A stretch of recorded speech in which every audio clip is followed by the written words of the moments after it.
Rahmatillah adada ma fi ilmillah salatan wa salaman daimaini bidawami mulkillah ala alihi wa sahbihi wa man wala. Yang kita hormati, kita muliakan guru-guru kita, hadir bersama Ustaz Zahruddin, Ustaz Haji Imran, Ustaz Suyanto, Ustaz Pujianto, Ustaz Zabani, Pak Ketua RT Muhammad Ali, dan para orang tua lainnya, Ustaz Thabit juga. Kita doakan guru-guru kita, orang tua kita, Allah beri panjang umur, sehat, afiat. Amin, amin. Dimudahkan segala urusannya dunia dan akhirat. Amin.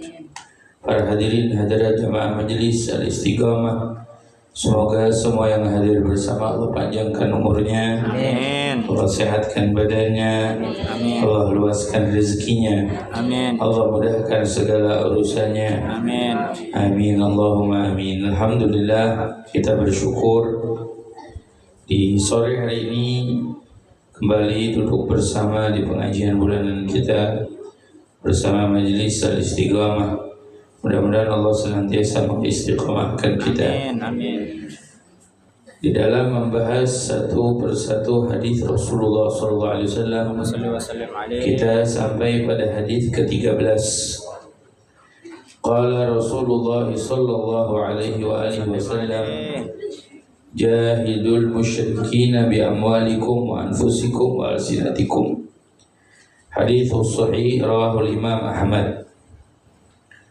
Qala, bersabda Rasulullah utusan Allah, yaitu Nabi kita Muhammad sallallahu alaihi wasallam, sallallahu alaihi wasallam, salawat dari Allah atasnya dan keluarganya dan salam sejahtera. Sabdanya, jahidul musyrikin, jahidu minal mujahadah, dari kata al-mujahadah, jihad ya. Wa hiya istifrag taga wa tahmilul masyaqqa, yaitu dengan sepenuh kekuatan dan dengan beban yang sangat berat.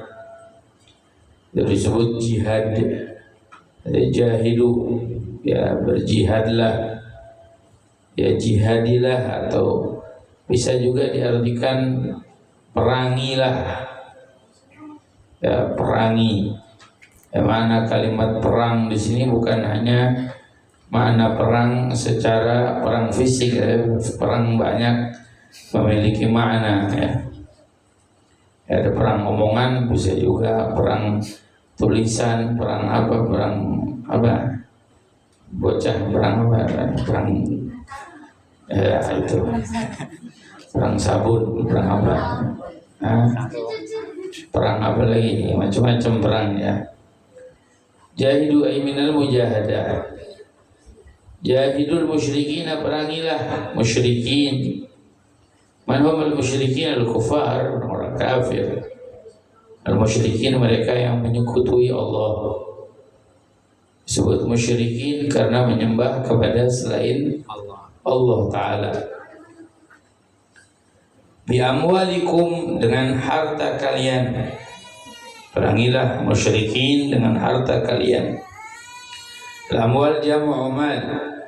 Amwal itu adalah jamak dari mal, harta. Wa huwa ma malaktahu min jami'il asya'. Harta itu adalah sesuatu yang kita miliki ya, dari segala hal ya. Mimma lahu qima minan nuqud wa ghairihi, dari sesuatu yang punya harga, ada harganya. Minan nuqud, daripada jumlah uang, misalkan nominal itu disebutnya. Minan nuqud, dari jumlah uang nominal, disebut harta. Baju harta ya. Apalagi yang kita punya, kendaraan harta. Di rumah yang kita punya benda kita tuh harta disebutnya. Perangi kaum musyrikin dengan harta kalian.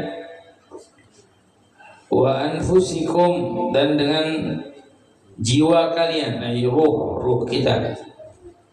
Memeranginya dengan ruh, dengan jiwa kita. Wa alsinatikum jama' lisan, dengan lisan kalian dan dengan lisan kalian. Alsinatikum jama' lisan, dengan lisan artinya ucapan. Wa huwa al-'udhul lahmi. Lisan itu adalah ya bagian dari daging yang merah di mulut kita, lidah itu maksudnya. Lidah itu disebut lisan. Wa huwa alatun nutq. Lisan ini adalah alat berbicara. Wa dzauq, alat merasa. Ibu-ibu masak dan merasanya dari lidahnya.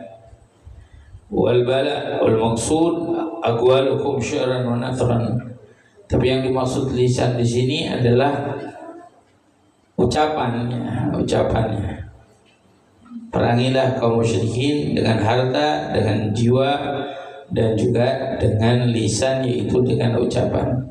Itu tulisan, sya'ran, syair, ya, atau hujjah juga, pendapat. Ya. Apa maknanya dari hadis ini? Rasulullah SAW mengajarkan kita, memerintahkan kita kaum muslimin ala muharabati ahli kufur, orang Islam untuk memerangi ahli kufur. Bikulli ma yumlikuna min quwwatin, dengan segala sesuatu yang dimiliki dari tenaga, kekuatan.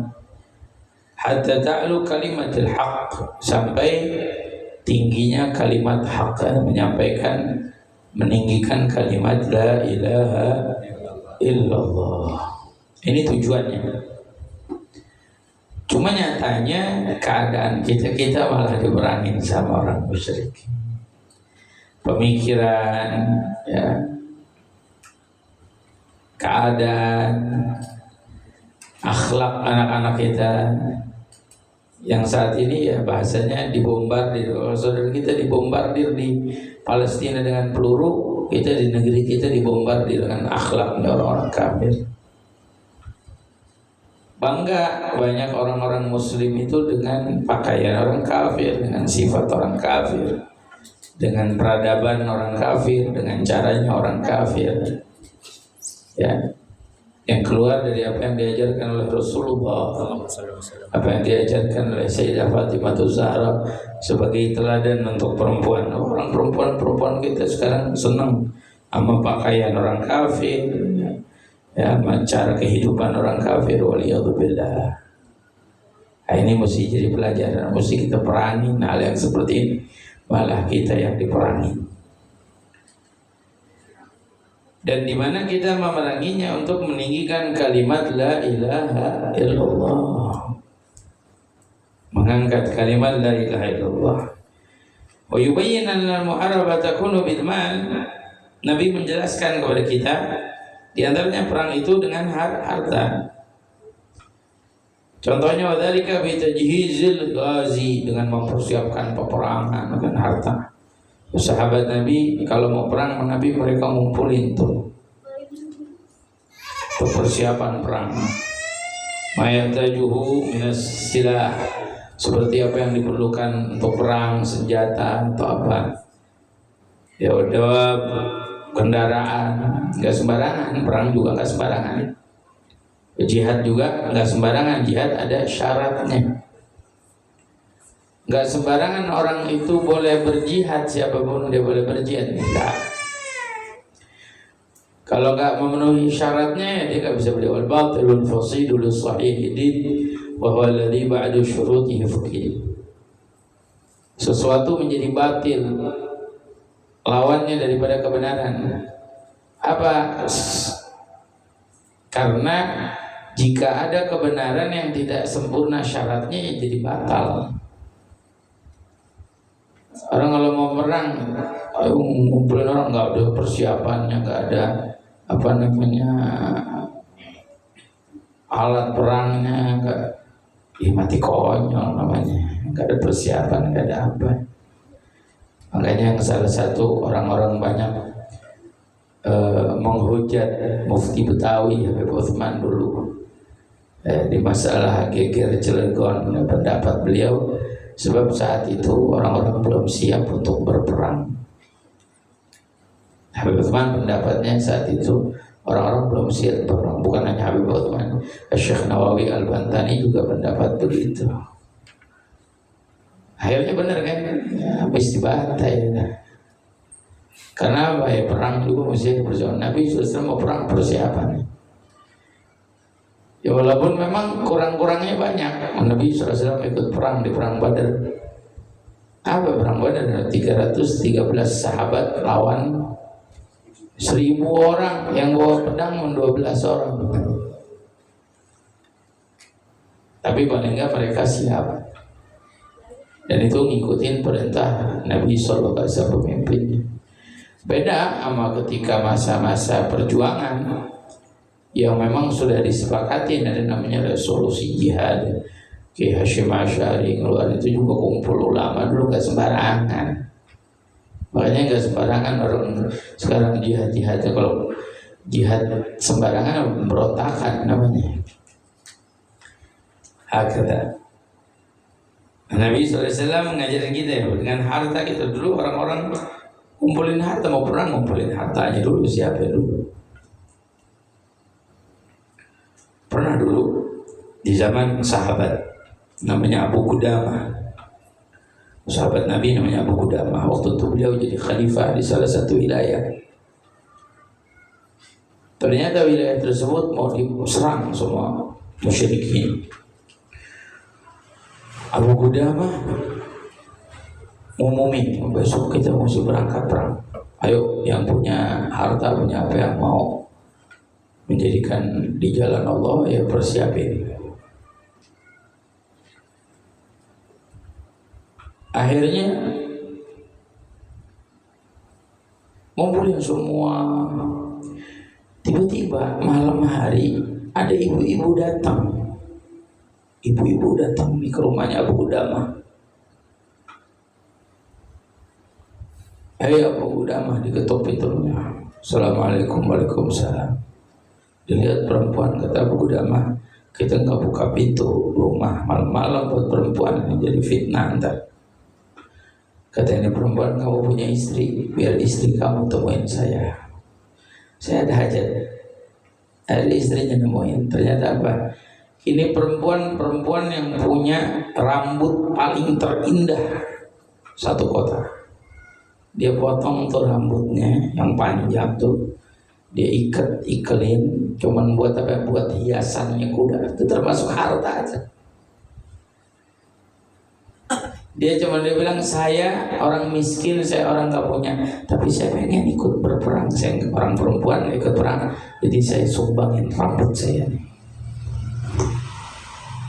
Luar biasa tuh ibu, sampai nyumbangin rambut itu. Akhirnya udah selesai. Begini ya perempuan, besok harinya subuh, sholat subuh, kumpulin barisannya kita. Tiba-tiba ada anak kecil ikutan, bukan dibilang kecil banget, dia cuma nanggung deh kalau diajak perang, kecilan gitu. Perang nih bukannya sesuatu ketawuran, bocah ikut tawuran, bukan, perang ini. Akhirnya Buddha melihat Sof. Dia bilang, siapa ente? Kok ada di sini bocah? Dia bilang, saya mau ikut perang, umurnya baru 14 tahun, mau ikut perang. Gak bisa, gak boleh, jangan ada ente. Enggak, saya mau ikut, gak mau tahu. Dia usir sama Abu Qudamah, ngumpet dia di belakang, ikut rombongan perang. Gak ketahuan sampai udah pas baris perang. Abu Qudamah udah nyiapin barisannya, ya bocah ngomong, kok ente ada di sini? Kata Abu Qudamah, saya mau ikut perang.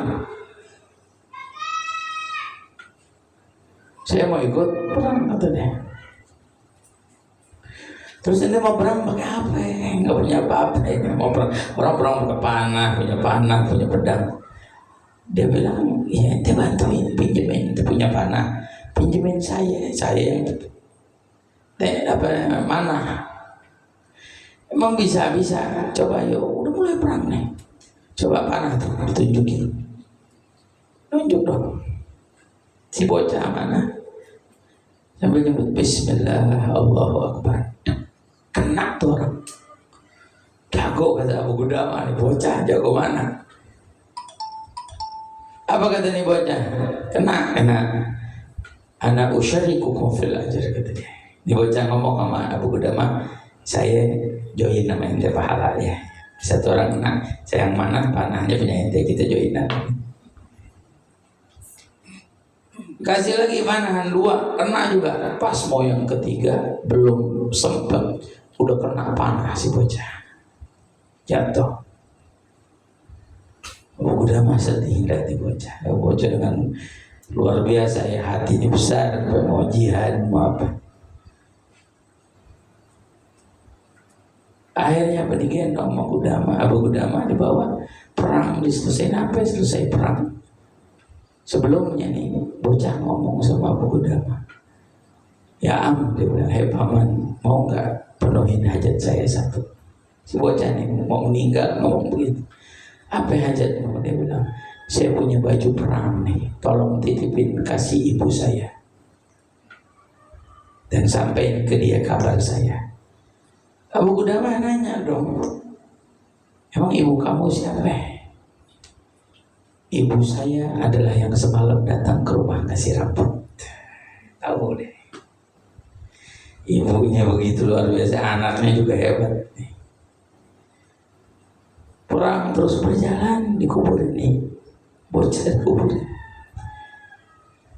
Perang berjalan, apa namanya, genting. Tahu-tahu Abu Qudamah ada perasaan gak enak, nengok ke belakang liatin kuburan di bocah. Gak taunya jenazah tuh bocah udah di atas lagi. Lari Abu Qudamah, digali lagi, dikubur lagi. Dan terus begitu sepanjang perang. Karena perangnya terlalu genting, akhirnya nggak ketengok, melihat-lihat, balik-balik udah terakhir, udah selesai perang.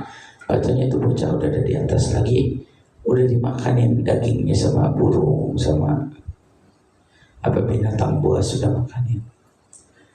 Bingung deh, ya Allah, kenapa ini anak? Ada apa? Pergilah Abu Qudamah pulang perang, bawa itu baju perang si bocah.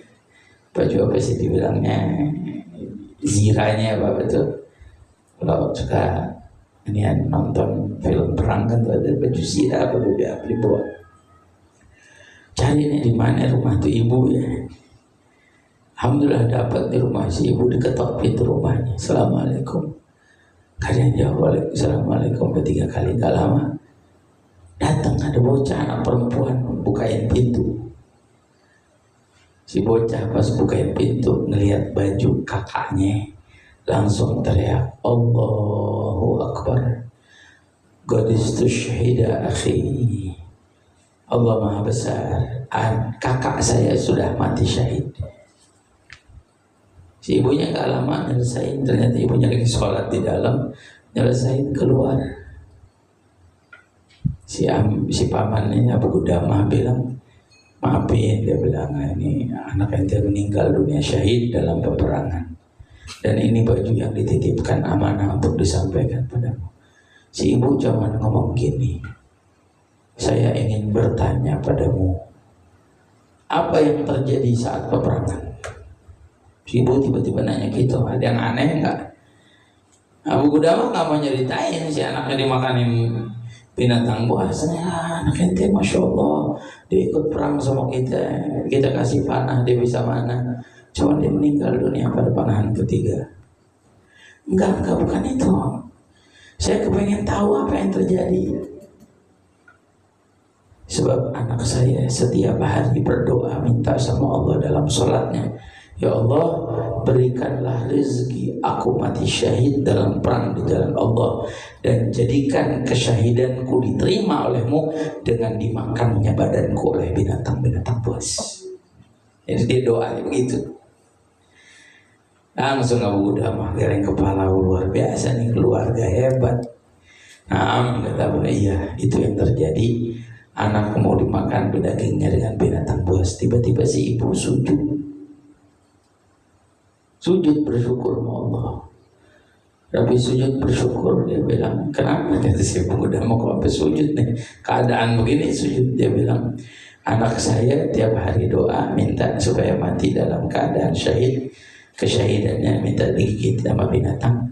Suami saya sudah meninggal 3 tahun yang lalu, perang dalam peperangan, dan anak saya juga di atas dia yang pertama meninggal 2 tahun yang lalu, anak saya juga, kakak dia yang kedua meninggal tahun kemarin, dan alhamdulillah tahun ini anak saya yang ini meninggal. Bingung ke keluarga kayak begini. Ya, mungkin orang tua kita enggak juga ngajarin gitu biar perang, tapi paling enggak lihat himmah, semangat yang luar biasa.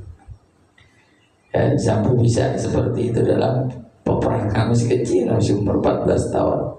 Bukan perang main Mobile Legends, bukan, yang bocah sekarang.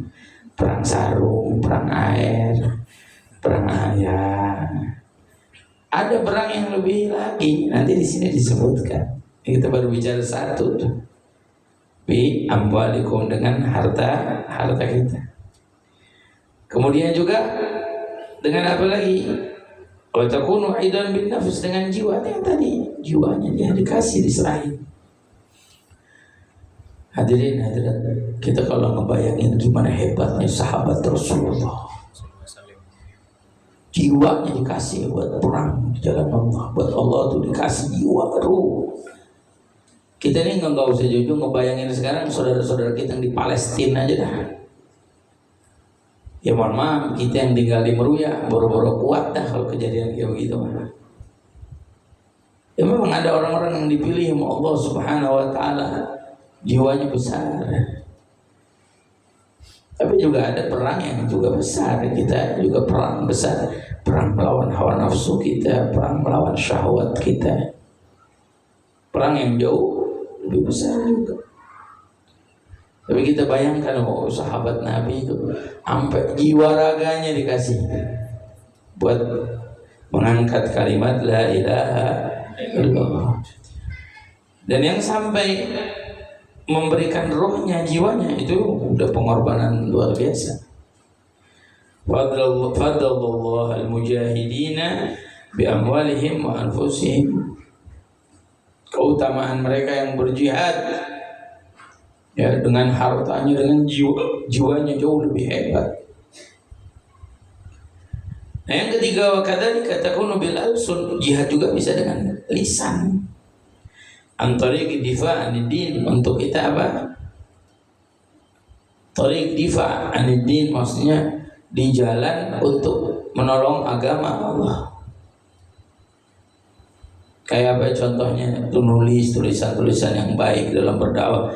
Dakwah kita ngajar, majlis, zikir, itu namanya jihad dengan lisan kita juga, dan jangan kita salahkan. Orang yang bikin pengajian, kita lagi jihad nih, jihad ngaji nih, ini jihad. Menyampaikan agama Allah, jihad.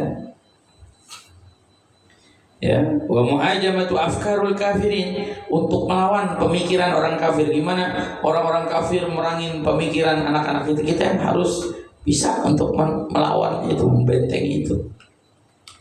Wada mudahanatihim bil qaul bal yujadilhum bi ikhladil qaul alaihim.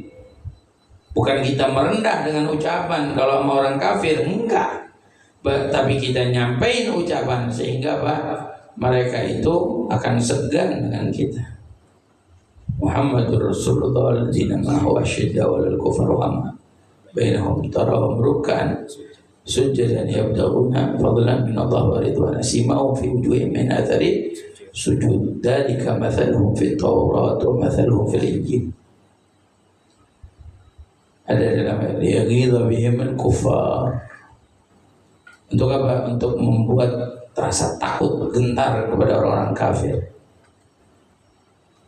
Jadi kita mesti punya wibawa, jangan sampai kita makanya bukannya ada ustadz ngomong kita mesti usaha apa, karena memang harta itu membantu. Kenapa kita mesti ngaji? Karena apa? Ilmu kita juga membantu dalam peperangan ini. Hakikatnya kita diperangin tanpa kita sadarin. Kalau sekarang sih udah bahasnya kita dibombardir deh. Akhlak anak-anak itu dibombardir, udah habis deh dalam peperangan. Makanya perlu kita berjuang, berkorban untuk mengangkat kalimat la ilaha illallah dengan apa yang kita mampu, harta kita. Termasuk orang yang sedekah, membangun masjid, itu kan namanya perang. Termasuk orang yang memberikan tenaganya dia, jiwanya dia untuk di jalan Allah, mengajak orang perang. Ya, termasuk suami juga nyari nafkah buat istrinya, jihad, banyak jihad. Kalau yang sekarang kita jihad, nih hari kita jihad pakai pulpen, jihad pakai kitab, jihad ada jihad. Kita lagi berperang, belum lagi perang melawan hawa nafsu dan lain sebagainya. Nah, ini perlu perhatian kita, khususnya perang melawan kaum musyrikin. Apa yang kita pelajari dalam hadis ini? Yang pertama, wujub berjihad, wajib berjihad atau setiap muslim. Wa yakunu bi infaqil mal, di antaranya dengan apa? Kita mendermakan, menginfakkan harta kita di jalan Allah. Ma indakum yanfad wa ma indallah baq. Apa yang di sisimu sirna, di sisi Allah kekal. Dulu sampai sahabat Nabi itu kalau punya apa-apa usrain. Sayyidina Utsman bin Affan pernah nyumbangin 200.000 dinar buat perang, buat dakwah Nabi. Ya, 200.000 dinar banyak. Berapa sekarang? Sekarang emas 1 gram berapa? 1 juta lebih ya, kali naik 200.000, 2 miliar lebih. Ya, berapa? 200 miliar ya, kurang lebih gitu. Kaya teman, kaya luar biasa, sampai segitunya. Sahabat lain, Sayyidina Abu Bakar Siddiq punya 12 toko, satu persatu habis, cuman batu. Tapi apa habis begitu? Enggak, Allah Subhanahu wa taala gantiin kedudukan yang terindah di sisi. Ya mohon maaf, sampai akhir zaman nama Sayyidina Abu Bakar disebutin indah. Kita kalau Fatihah aja kadang-kadang sahabat Nabi kita Fatihah semua. Kita lihat. Jadi kita punya harta, kita dermain untuk kita sedekah, habis enggak, tapi disimpan di sisi Allah, bakal digantiin sama Allah jauh lebih indah lagi. Makanya perlu kita berjihad dengan harta kita, khususnya dalam peperangan, Wabadrun nafas, dan berkorban jiwa kita. Hubban, suka hati, fin nasr, di dalam menolong agama Allah. Wa raghbatun fi syahadah. Kalau jihad dengan jiwa kita itu orang yang menginginkan mati syahid. Siapa sih yang gak kepengen mati syahid? Ada mati syahid, yaghfiru li syahid kulla dhanbin. Orang mati syahid semua dosanya diampuni sama Allah. Semua berharap mati syahid, warzuqna syahadah. Ya, syahadatan indal maut, maghfiratan ba'dal maut. Pengen kita mati syahid. Ibu juga ada yang meninggal mengandung mati syahid. Orang meninggal sakit perut mati syahid. Bedanya syahid akhirat. Kalau yang bicara sini syahid dunia, syahid akhirat. Dunia syahid, akhirat syahid. Tapi yang bahaya kalau syahid dunia doang, di dunia dia syahid. Karena tujuannya bukan karena Allah. Tujuannya supaya dibilang berani, bilang jago. Kemudian wala budda min kulli hadza li nashr al-Islam. Ya, wa mugara'atul kufar. Dan juga kita berjihad, ya, melawan orang-orang kafir dengan hujjah, dengan barahin. Sekarang berapa banyak orang-orang kafir. Ini yang ribut-ributin agama, hampir rata yang nyokongnya orang kafir. Yang ngejelekin ulama, yang ngejelekin, emang pengen jauhin kita dari agama, dia lagi merangin kita. Nah, kita mesti jawabnya dengan hujjah, dengan barahin, dengan penjelasan. Bukan dengan brutal, bukan. Sebagian orang jawabnya brutal. Ya, jawabin dengan ilmiah, jawabin dengan ilmu, bukan gitu ngejawabinnya dengan semau-mau kita. Kayak bocah, diajak sengaja diledekin supaya berantem. Bocah kebawa emosi berantem. Nah, kita kan bukan bocah. Ulama dikatain dihina, ulama punya ilmu, jawab pakai ilmu, pakai barahin. Ada jihad, hampir banyak yang begitu-begitu yang menghina orang kafir. Hakada. Wala budda min kulli hadza li nashril Islam. Tujuannya apa ya? Kita jawab bukan apa, bukan nunjukin kita benar, kita bukan. Li nashril Islam, untuk kita menyampaikan agama Islam. Wasaunil autan, dan tujuannya juga dalam perang itu sebenarnya diantaranya adalah menjaga tanah air kita. Makanya kayak Mufti Betawi Habib Utsman, dia bilang berkat sama Belanda, melarang pemberontakan. Kata siapa? Habib Utsman dalam kitab Adabul Minannya bagaimana pertentangannya dengan Belanda.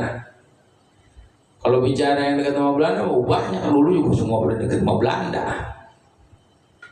Habib Utsman dapat pangkat dari Belanda, cuma bukan Habib Utsman doang dapat pangkat, banyak dapat pangkat. Ada yang terima, ada yang nolak. Malah Habib Utsman pertama dikasih pangkat, mohon maaf, ditaruh di pantat sama Habib Utsman. Waktu ada tempat di kota mau buat tempat jagal babi, Habib Utsman yang datengin, dilempar pangkatnya itu. Kalau Anda mengakui saya, ya tutup tempat jagal ini. Alhamdulillah berkahnya kagak ada tempat motong babi di Jakarta. Cari dulu ya, nggak tahu sekarang mah. Zaman Habib Utsman, zaman Mufti Betawi itu dari tahun 1900-an, 1800 sampai 1900 nggak ada. Ya kalau ada pun baru. Ya berapa banyak manfaatnya perjuangannya, diplomasinya.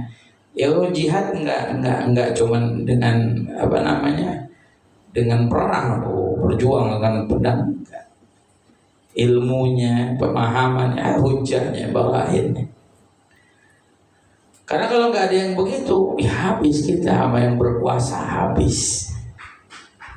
Tapi dengan ilmunya, dengan barahin, timbullah berapa banyak hal-hal yang baik yang beliau cetuskan. Sampai mohon maaf, buku nikah itu salah satunya idenya Habib Utsman. Orang kita sekarang Masya Allah di Facebook, di mana nyaci maki Habib Utsman, di TikTok atau di mana, Masya Allah. Khair, fitnah. Mau orang baik mau diomong, jangankan beliau, Rasulullah aja diomongin, dijelekin, ya Allah dihinain, ya apalagi kita, apa pelajarannya buat kita? Pelajaran ini sekarang orang nyaci maki, ngehina, jelekin. Masalahnya saudara kita sendiri, umat Islam, ya udah kita sabar aja. Kita ibu-ibu nih di sini pada ngomongin, ada yang ngejelekin, sabar aja, biarin. Ya Bu ya, besok kalau ada yang ngomongin kita ngejelekin, biarin. Orang-orang soleh diomongin, dijelekin, difitnah, caci maki, sabar. Ya kalau pendapat saya sih, menurut saya, kita kadang ngerasa diri kita ini baik, kita udah baik, kita udah benar, kita kadang-kadang ngerasa diri kita kayak nggak punya dosa, padahal kita orang paling banyak dosanya. Kita nih orang paling banyak dosa. Allah sayang sama kita. Sayangnya Allah sama kita tuh, Allah pengen ampunin dosa kita. Dengan caranya Allah apa? Allah jadiin kita diomongin sama orang, dijelekin. Kita lagi tidur, dosa kita diampunin. Kita lagi makan, dosa kita diampunin. Enak. Makanya dulu Sayyidina Syekh Abdul Qadir Al-Jilani kata sallallahu sirra, Sultanul Auliya, rajanya wali. Buka jendela pagi-pagi, alhamdulillah. Muridnya kaget, Syekh kok buka jendela, alhamdulillah. Kata Sayyidina Syekh Abdul Qadir Jilani, 1000 meter dari sini ada orang lagi ngomongin saya. Kita tahu. Kok ucap alhamdulillah? Alhamdulillah. Dengan dia ngomongin saya, dosa saya diampunin sama Allah, dan saya dikasih pahala tanpa saya ngelakuin apapun.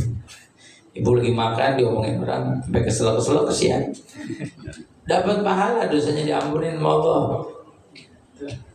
Ada yang lagi tidur, enak, diampunin dosanya sama Allah, sebab dia ngomongin orang. Yang bahaya yang ngomongin orang nih, ini yang paling bahaya, berat. Yang suka ngomongin orang, suka ngejelekin orang, suka fitnah orang, berapa banyak ke media sosial.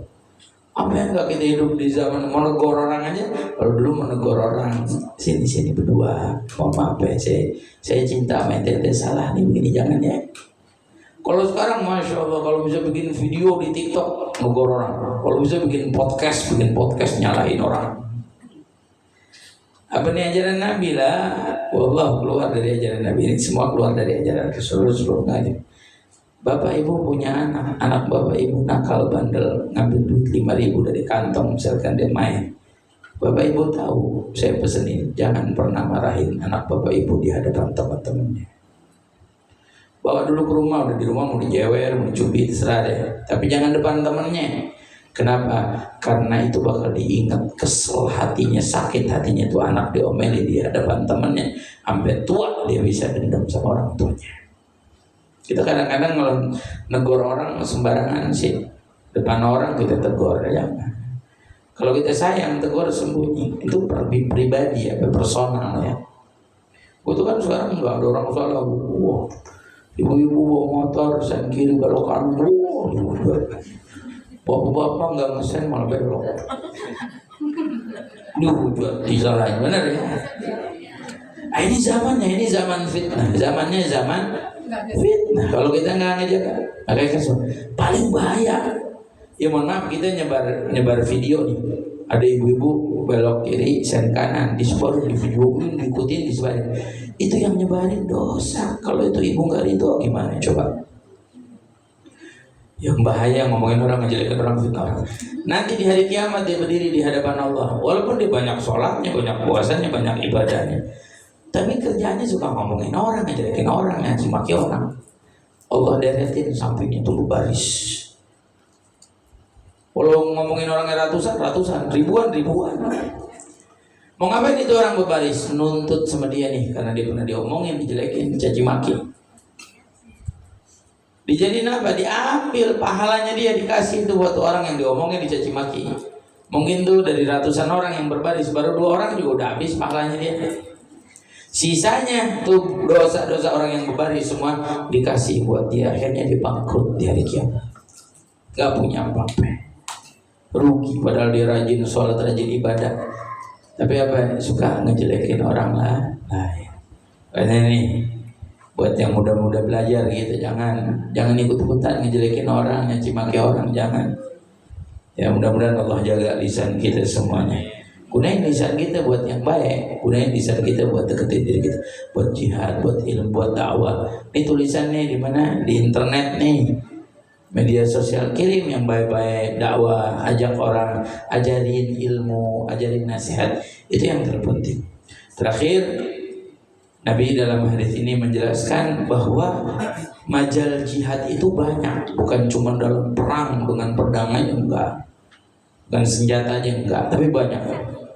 Ya bisa dengan harta, bisa dengan ucapan, ya bahkan tidak bisa dijumlahkan banyak. Ya bukan cuma satu gambaran doang, perang gitu, jihad tuh perang katanya. Makanya dulu yang berjuang perang banyak. Ada yang berjuang dengan senjatanya, zaman penjajah nih di negeri kita. Ada yang berjuang dengan ilmunya, ada yang berjuang dengan diplomasinya, ada yang berjuang dengan wartawannya, yang mengabarkan kemerdekaannya, ada yang memberitakan, banyak. Nah, ini perjuangan yang hebat. Kalau kita sekarang zaman apa nih? Zaman berjuang untuk memerangi orang musyrik yang merusak akhlak keluarga kita. TV, handphone, masya Allah, ya luar biasa. Ya ngedidik anak kita, ada yang anaknya masya Allah tadinya nutup aurat gara-gara handphone, gara-gara media sosial, gara-gara orang musyrik yang ngajarin sesuatu yang gak baik daripada buka aurat. Nah, ini hal yang paling buruk yang kita alami. Mudah-mudahan Allah jaga kita, jaga keluarga kita, jaga anak kita, jaga saudara kita semuanya, dijaga dalam iman Islam, jaga dalam kebaikan dunia dan akhirat. Amin ya Allah ya Rabbal alamin. Insyaallah bulan depan kita sambung hadis ke-14 ya. Nggak berasa cepat ya, 14 hadis. Ngajinya masih bulan sekali, tapi barokah mudah-mudahan buat kita semuanya ya.